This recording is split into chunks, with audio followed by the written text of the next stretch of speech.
Okay, it is Saturday, June 18th. And I told you I was going to do another racing video, and I did go down there, and I had the camera, but we didn't even get one pass. Something went wrong, and I guess this video is going to be about finding out what went wrong. So everything seemed fine. Very first time trial, I did a burnout. It did the burnout just fine, as if nothing was wrong. First, second, third gear, come out of the water box, good and hard, chirp the tires out of the water box.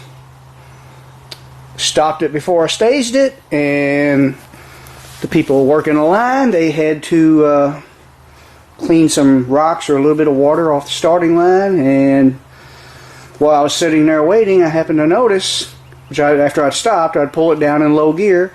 I noticed it was idling like it was in park or neutral, and I looked down to double check, and I was in first gear, and it has no first, second, third, or reverse. And I'm hoping it's something minor. I'm going to drop the pan before I pull the whole transmission. I'd already checked the shifter. I checked it at the track. I would remove the tunnel and made sure the shifter was working, and it is. Everything appears fine on the linkage outside the transmission, but it's not even attempting to move. There's no noises, no grinding, no jerking, no nothing, as if it's just in neutral. Something internally could still be torn up, not being the linkage, but that's the first thing I'm going to look at. I'm going to drop the pan before I even pull the transmission. And hopefully I'll find something. I won't have to do that, but there's a lot to do before I do that. I'm going to have to get the Trino out of the garage. And I got a generator that I had apart that I told you in the last video I was going to make a video on. It scared it all across the bench. I'm just going to have to set everything aside, and if it's going to take any major work to get the Fairlane going, the Trino will end up going in the trailer for the meantime. So I just got to move a bunch of stuff around. When I get it in here and get it apart, I'll show you what I find.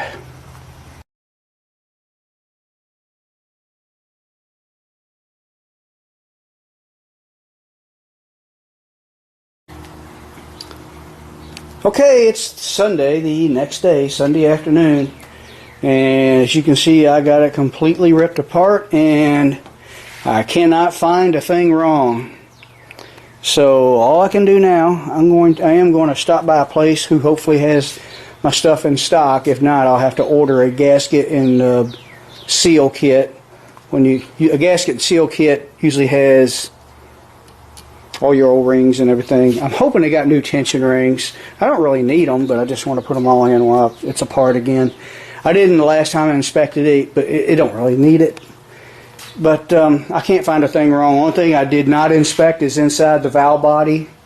So, but I'm not going to do that till the rest of us together, just so I got everything out of my way and got some room to take it apart. It's something you really got to be clean and careful with, and don't get parts mixed up. You do each piston and spring one at a time. These inspection plates come off, and you got pistons and springs. We'll make sure nothing's gauted or stuck or springs broke or anything like that. And I've got the instructions to my old valve body kit somewhere. I'll need to get them out to know, in case a check ball falls out, I need to know where it goes. So I'm going to do that, and I'm going to try the Hughes converter. I never got to try. I had the flywheel bolt, so it'll fit now, so might as well try that. And if everything works good, which I think it will, I'll just send the A1 converter back, tell them exactly what happened, and have them look at it and make sure and see if something is wrong with the converter, or unless I find a surprise in the valve body and I fix that, I don't know. So I guess I'll continue this video tomorrow after I got to clean parts and get it back together. Okay, now it's a few days later. It's Tuesday, June 21st, and some parts have come in. Not everything I ordered, but enough to get me started. I probably won't have all this together for next weekend for sure. It's very hot out, and plus I want to take the time to just look everything over. I'm pretty sure it's the converter because nothing major is found wrong in that transmission. I may still find something in that valve body, and I will let you know if I do find that. But a little bit change of plan. I said I was just going to order a gasket and seal kit. I ordered a whole rebuild kit. This has the good auto clutches. Auto. A lot of people brag on it. It's got the black steels. Most performance race automatics have those, so never going to have those in there. Let's see, these I think these are the direct. These smaller ones are the forwards, and these bigger ones on the bottom are the case clutches, which are your forward clutches, drive clutches, as they call them. Got a new band, and honestly, I probably don't have to put all this in there because it's all good. But it has been a couple years, even though I did not race full seasons. It's been about 4 years ago, I think I did the transmission during the same. Remember when I freshened up the engine? A little bit more than 4 years ago. Did not do any full seasons on it, but it is what it is. We'll just go ahead and go through everything and see if we can't fix whatever happened. I'm still very confident it's a converter, and we had that huge converter we're going to try out, and if it does work, I'll have to call up A1 Converters and send back the one we just had freshened up. That upsets me because that was a very good working converter. I was happy with what the car was doing. It was a little bit quicker than it was at this weight. Maybe partially because of that converter and partially because of a slightly lower gear, the fresh ring and pinion. If you remember, my old one was wore out. But this kit also has bushings. It's not a cheap kit. It was $290, but it's got everything for all years. Now the bushing kit, I may replace all my bushings. I just did that in the last rebuild, I thought. Pretty sure I did. I may look back at my videos.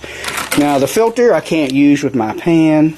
Thrust washers I can't really use for this transmission because everything has been converted over to the Torrington roller bearing. So I may stick these on eBay, get a little bit of my money back.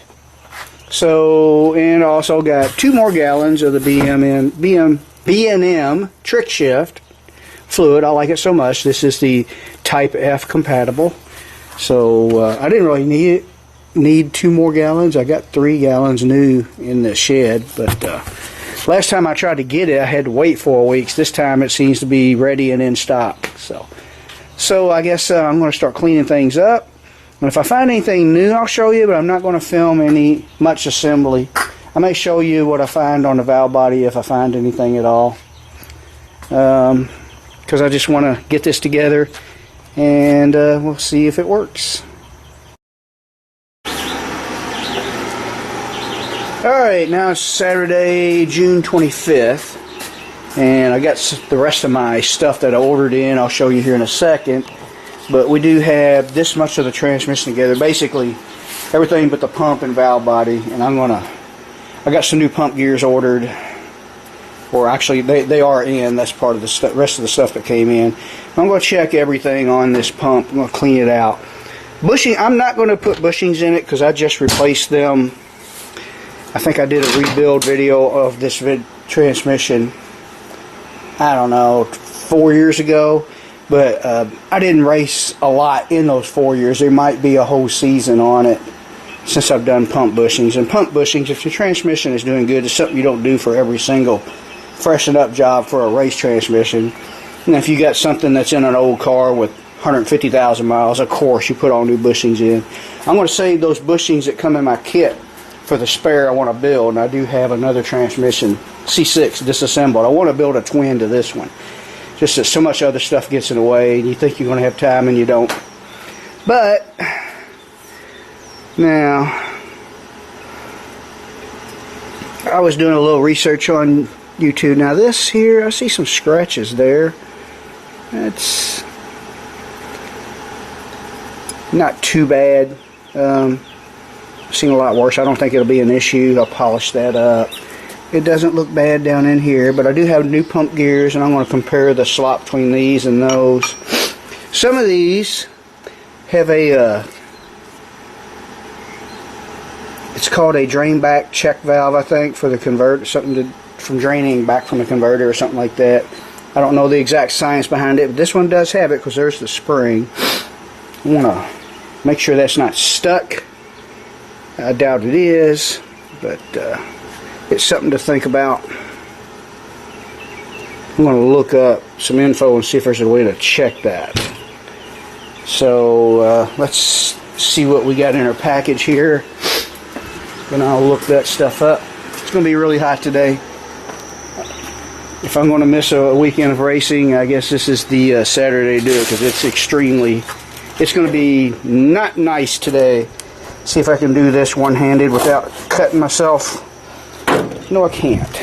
I'm not even going to risk it. Last thing I need to do is go to the hospital and get stitches. This whole situation with the car failing was totally undeserved as it is.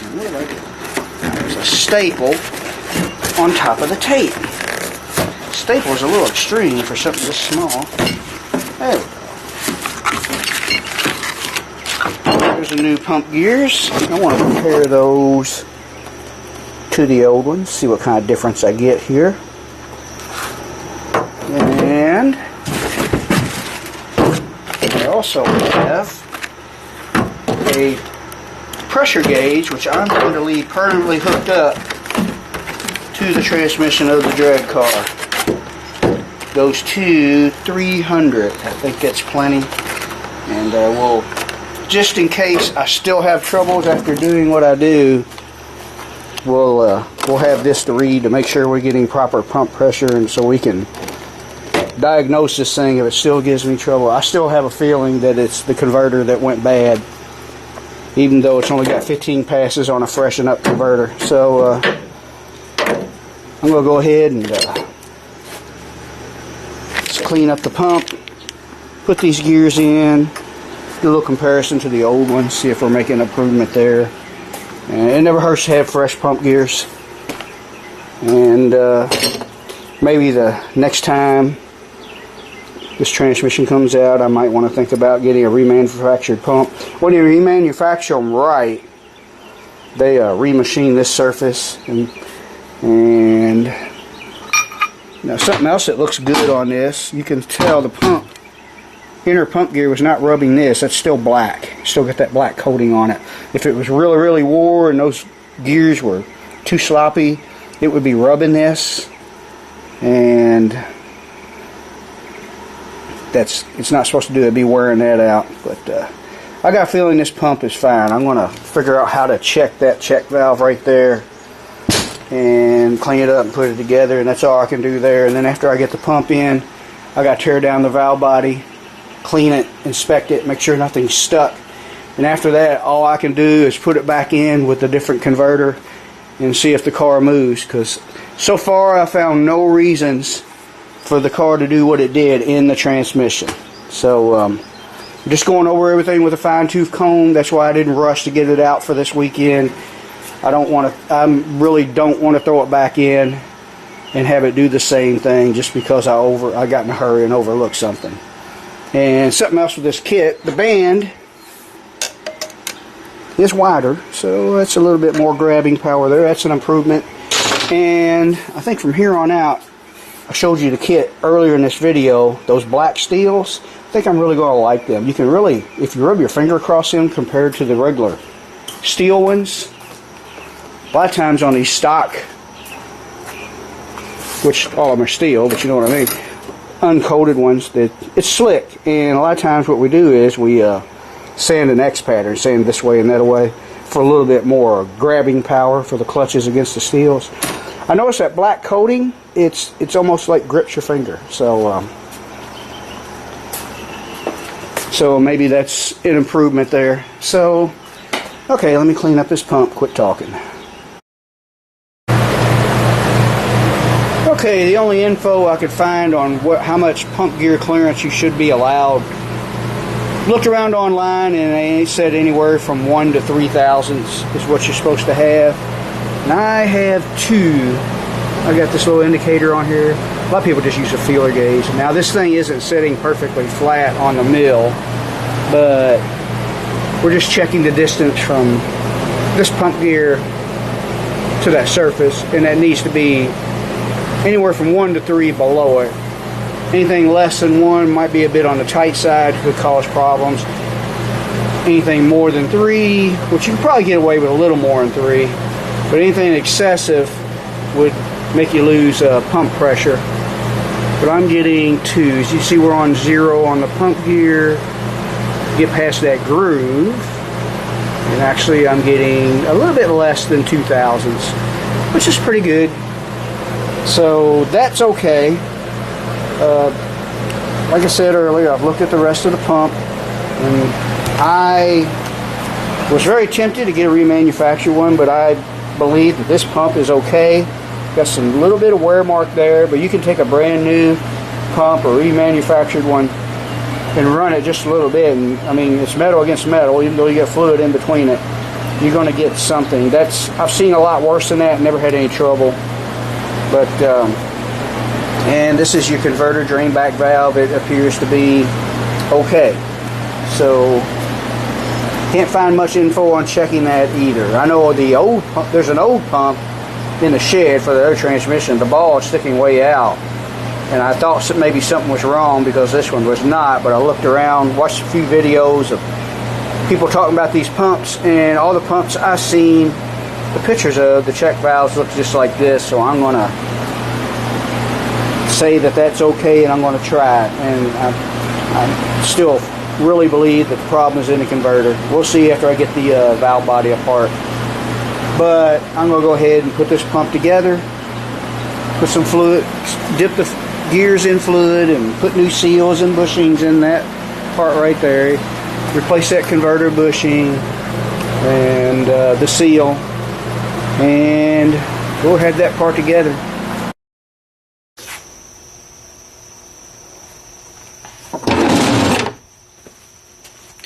Okay, it is Sunday, June 26th. Pump's in it. Everything's in there correctly. In play has been checked front and back. It's all good. And I found absolutely nothing wrong with the transmission. But when I cleaned everything up and got my valve body out, I think I found something wrong. Here's the one out of my car. This is the pressure regulator valve. That appears stuck. See that spring compressed?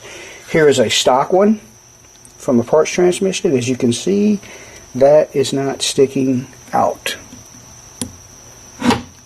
So I'd be willing to bet that's my problem. It is the pressure regulator valve. This is the kit that I put in this transmission a long time ago. I mean, these instructions are about 20 years old. I did it in 2001, I think. 2000.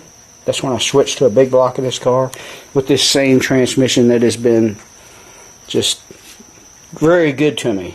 I mean, this.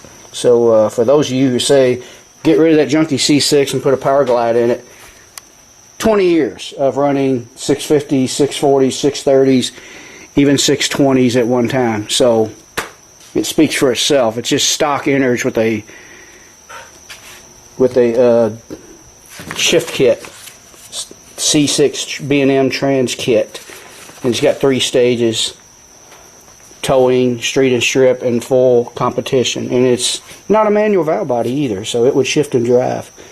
So this is the pressure regulator assembly, and after looking in my own instructions, it always pays to keep stuff like this. No modifications were made to that. And that's for a 66 to 74. This is what 75 and later looks like. I thought this transmission was out of a 76 T-Bird, but the valve body says D3. See the D3 right there, which is 73. Right there, it's hard to read, but that's a D8 78. So I'm going to take this off first. And always kind of get you some kind of a pan, that way if a check ball rolls out when you take it apart, it doesn't roll on the floor. So I'm going to take this plate off first. I'm going to go ahead and pull this whole valve body off in half and just clean it all out. I'm sure there's some sludge in there because I used to service this valve body every time I inspected and freshened up the transmission, which was every other season when I raced a lot.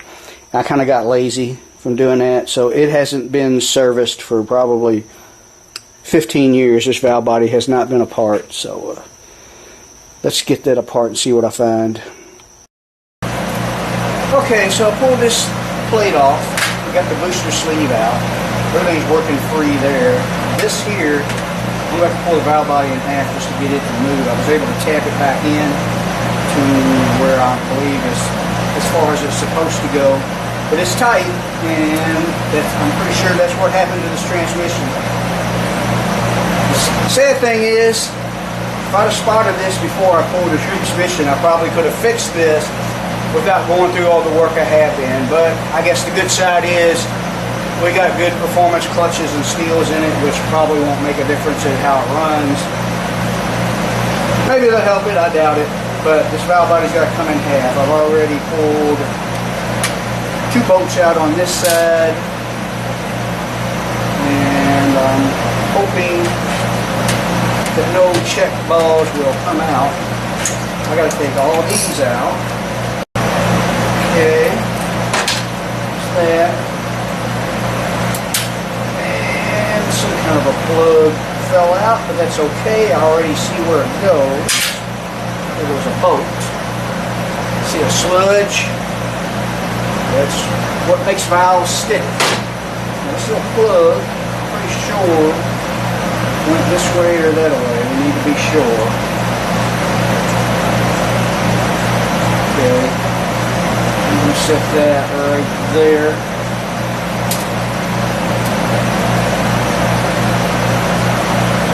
And trying to see before I flip it. Now here is a spring, and there's a check ball. Pretty sure a check ball goes on top of the spring. Yeah, I may need this video for reference. And I don't see any. But there might be a check ball there. I'm not sure. Get the magnet.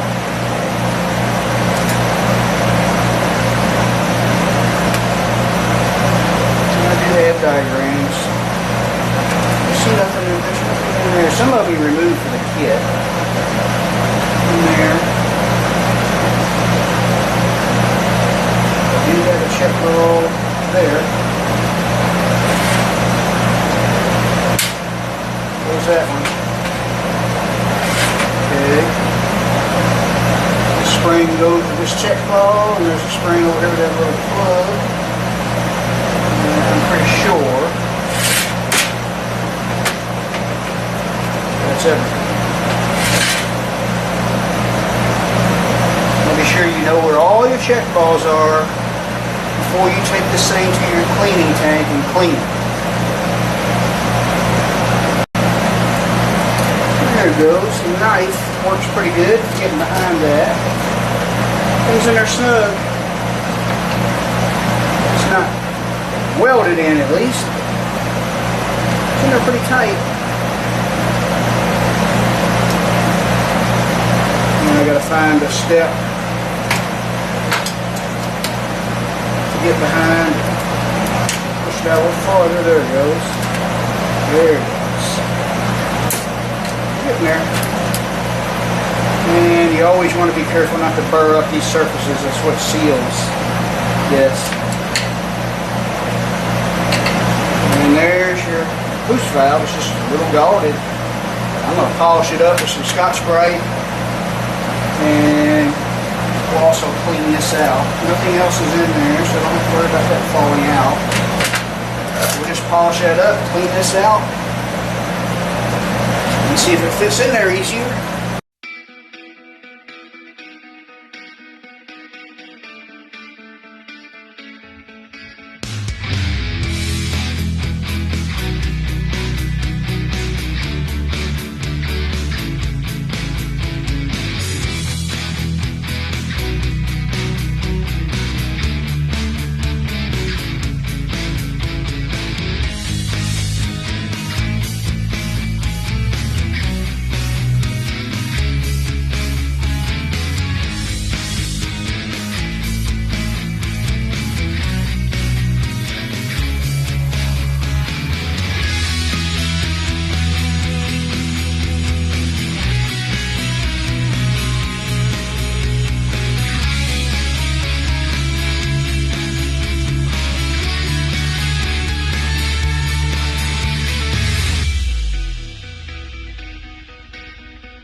falls out on its own.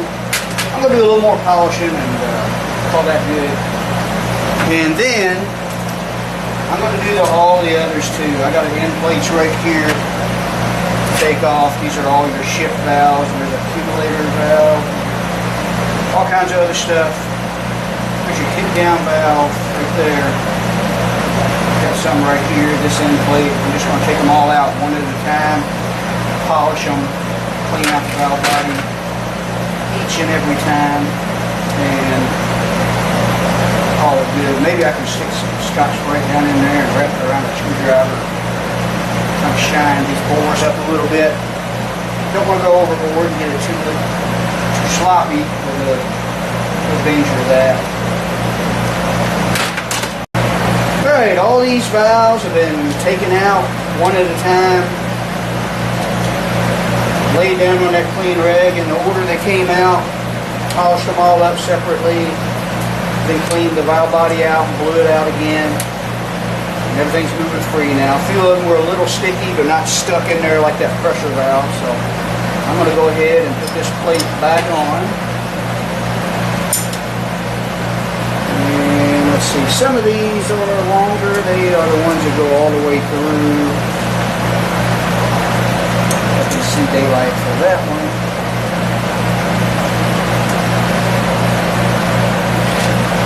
There's two of them, maybe three. And you really don't want to tighten these down until you go to putting the valve body heads back together, because these plates can slide up and down, and if it's above this surface, when you tighten that down and go to put that together, you can cause a pressure leak. So always remember that. I'm just going to stick all these in and finger tighten them for now.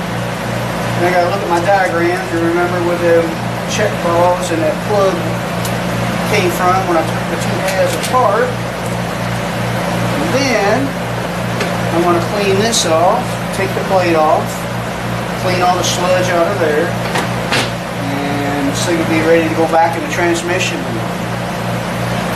Maybe I can get the transmission at least bolted up in the car this afternoon. Not much left for putting it together. I really wish I would look at this valve body before I pulled the transmission out of the car, though. Too late to think about that. What's done is done. At least we know everything's okay in there.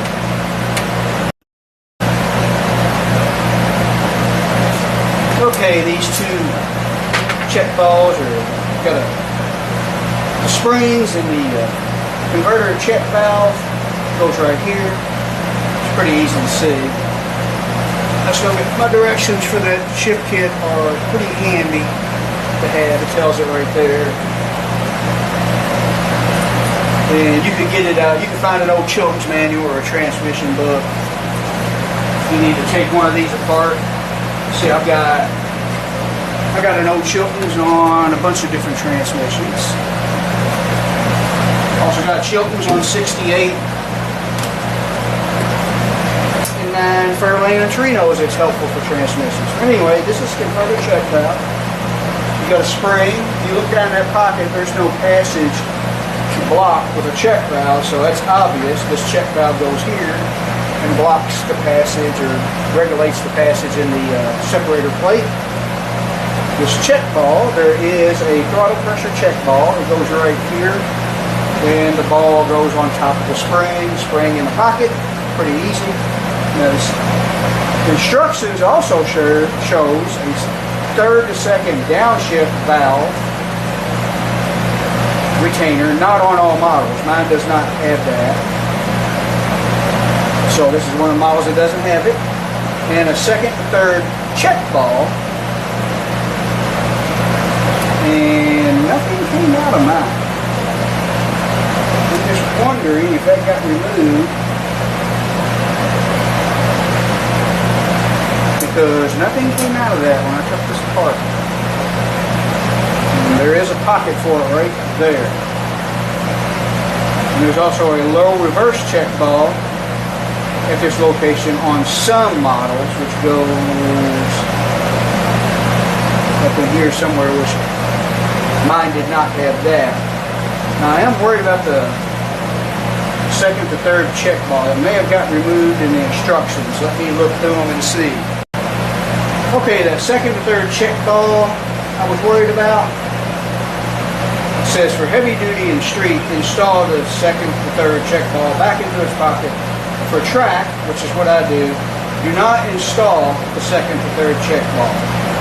Okay, so that was missing for a reason. The kid told me to not put that back in for track only 20 years ago, and that's why I couldn't remember, because it was about 20 years ago. So this is all worked out and ready. I see my check ball has fallen off the spring, so I want to make sure that is on top of the spring before I set this aside.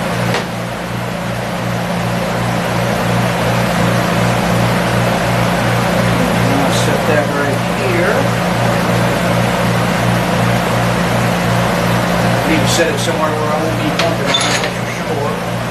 Sit on top of the fan so it'll set the level. And those are the only two I have to worry about when I go to put it back together. Make sure they're in there. Now I'm going to clean this, then take it apart and clean it the rest of the way. I don't think there's any check balls in there, but they'll stay in the pocket hopefully.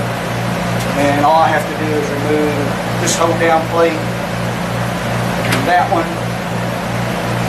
and there are no bolts on this side. And basically just clean that sludge out, which is part of my problem. I mean, if you think that looks filthy for a race transmission, remember I have not serviced this valve body probably since I built the transmission in 2001. So you're going to get some clutch dust in there. This thing has never trashed the clutches or broken or anything like that. So let me do that, have it back together, and I'll be ready to put this in the car. Okay, it's all together and ready to go in, and like I said, we're going to, I guess this will be the opportunity to try the Hughes converter. If you remember, I got to have the low profile bolts. I know I had to order shorter ones, order some off eBay, and these, which I don't think are too short. I know the length I needed was like a 4-week wait, and that's why I went ahead and put the A1 in. Now that I found that pressure regulator valves being stuck in a valve body, I got a feeling the A1 converter is just fine. The wilds apart, I need to try the Hughes converter sometime or another. So hopefully it will work good enough to where I'll just be able to leave it alone for the rest of the summer. And maybe over the winter we will stick that back in just to confirm that it is fine, and I'm pretty sure it is now because of what I found in the valve body. So now I got to swap out some flywheel bolts, stick this back up in there and make sure it works. So let's do that.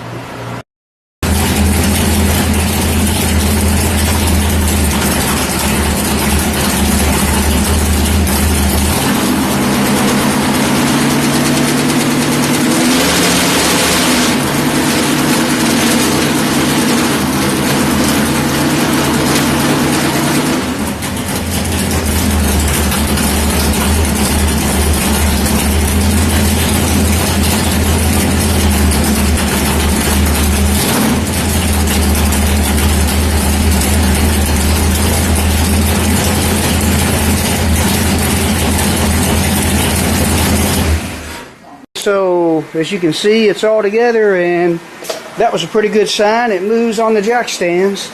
It wouldn't even do that before. It had nothing. So hopefully we fixed the problem. I'm going to clean all the rocks out from underneath of it, get it on the ground,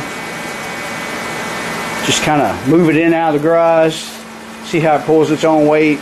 I'm pretty sure it's going to. Hopefully we fixed it, and I'm tempted to wet the floor, clean the floor off, wet the floor, and do kind of a small mini burnout. Not to go too crazy, I don't want to tear nothing up, but just to see if it'll do a first, second, third burnout and make sure it don't do what it did again. I'm pretty sure it's not. Could be wrong, but I want to be sure.